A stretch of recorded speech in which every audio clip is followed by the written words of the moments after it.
Imagine spending your whole life connected to a community, even participating in local government affairs, and then one day being told you were not only no longer welcome, but that you and your entire family were no longer recognized by them. Our Mireya Villarreal traveled to Washington State and looked into the tribal disenrollment one family claims is unjustly leaving them without a home and identity. 15 miles south of the Canadian border, cedar trees line the winding roads of Deming, Washington. In the distance, snow still tops the mountain peaks as spring ushers in the warmer weather. Below, the Nooksack River glistens, its watershed considered native land for some 2,000 people who were part of the Nooksack Indian tribe. Where does your father live over here?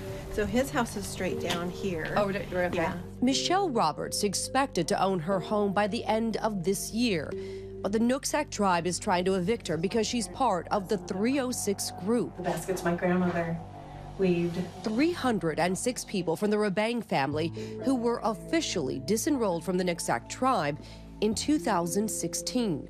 Having such a large family that it didn't sit well with them. It's always been like a family feud, a kind of thing within tribes where the people want the power. It all comes down to the greed and the power grab. Michelle officially became a member of Nooksack in 1983, at one point serving on the tribal council. All of that taken away when a former tribal chair questioned her family's lineage to Nooksack, and with the help of other council members, they began the process of disenrolling Michelle and the other Rebangs. Have you been able to gather the documents to try and re-enroll and try and prove that you belong to this tribe? We have the documents, yes. And it proves that you are Nooksack? In our eyes, yeah. Did you ever think that you would have to do all of this just to... No, not at all. When your grandparents say, you know, you're from a certain area, this is who you are, this is where you belong, you believe them. And having to find documents to prove that, you know, it's kind of demeaning. The UN even weighed in, expressing concerns over the evictees' human rights and due process. They urged the U.S. government to step in and halt the evictions. The federal government responding, saying they found the tribe to be in compliance with its procedures. Where would you guys go? We don't know. I don't know at this point. We're gonna be struggling if it gets to that point. But Michelle is hopeful the newly elected Nooksack tribal chair, Rosemary LeClaire, will hear them out. We're hoping that she will sit down and actually look at our documents with open eyes. That generation seems to be more open to put a closure to this. We need to start healing. Healing may be hard to come by. Rosemary LeClaire supports the disenrollment of the Rebang family.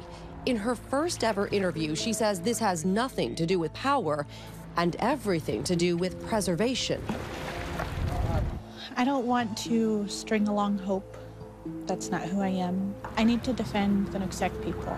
I need to defend my children and to portray the truth that Nooksack were humble people. And there's not much that we have to be offering even our own people. The little resources that we do have, we need to make sure is secured for our future. Is this a war between families in No. a situation? It's the simple fact that they do not have lineage to Nooksack. Tribal disenrollment isn't unique to Nooksack. According to some estimates, some 10,000 people have been affected by disenrollment nationwide. It's the rise of tribal self-determination coupled with an influx of gaming money contributed to a lot of political pressure to create disenrollment. The vast majority of tribes did not do this. They did not go down that road. And yet, Nooksack did. One of Nooksack's casinos shut down and the other isn't a cash cow, so there's no money to really fight over. But those who no longer belong to a tribe can lose access to tribal resources like healthcare, education grants, and housing. Nooksack is one of the 573 federally recognized tribes who operates as a sovereign nation, The federal government has little power to meddle in internal affairs like disenrollment. And for Santana Rabang, what stings the most is the feeling of being stripped of her identity. It's a direct attack on who I am. Technically, on paper, I'm not Native. Santana Rabang and her grandfather, Robert Rabang, were also disenrolled. Santana now lives in Lumi, the tribe where her mother is from. But she's not a member of Lumi either because she doesn't meet blood quantum requirements there. Blood quantum was imposed by the U.S. government in the early 1900s as a means to define and limit citizenship within Indian tribes. It's still being used today to measure the amount of tribal blood in a person's ancestry. Blood quantum isn't how we identify as Indigenous. It's my connection to the land and the knowledge that I carry. It's not the amount of blood that I have in me. It's the fact that it's there and lives through me is all that matters to me. But I'm not enrolled anywhere. This neighborhood is where Santana grew up learning Nooksack traditions. Oh, my grandchildren. And since Robert is no longer considered Nooksack, he's also facing eviction. He's fighting to stay to preserve his mother's legacy, the woman who was known for weaving baskets out of cedar. It's been really stressful. It just hurts. All these people were our friends when we first came up here. Now they're all turning their backs like you. It's really difficult. I don't want to give up my mom's fight. I'm fighting for her. It could get really ugly because I'm not leaving here. I think there is a deeper concern and heartache, really, because now they might be losing their homes. They are perceiving the fact that because they are not able to enroll in Nooksack, that they have nothing, and that's not the case.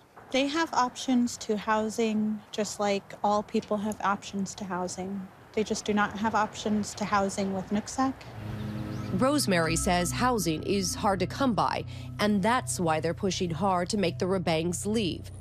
She says about 60 people who are Nooksack await housing. Some are in this house that's now a homeless shelter. We're not saying that they don't belong anywhere else. We encourage them to find their lineage to where they do belong. For Robert, that means he'll likely move to Canada, where he already has a home. Santana's hopes is to join the Lumi tribe. Discussions to revise the Lumi tribe's basis for enrollment would mean she wouldn't have to prove the amount of blood she has, but rather her connection to the land. Hi everyone, George Stephanopoulos here. Thanks for checking out the ABC News YouTube channel. If you'd like to get more videos, show highlights, and watch live event coverage, click on the right over here to subscribe to our channel, and don't forget to download the ABC News app for breaking news alerts. Thanks for watching.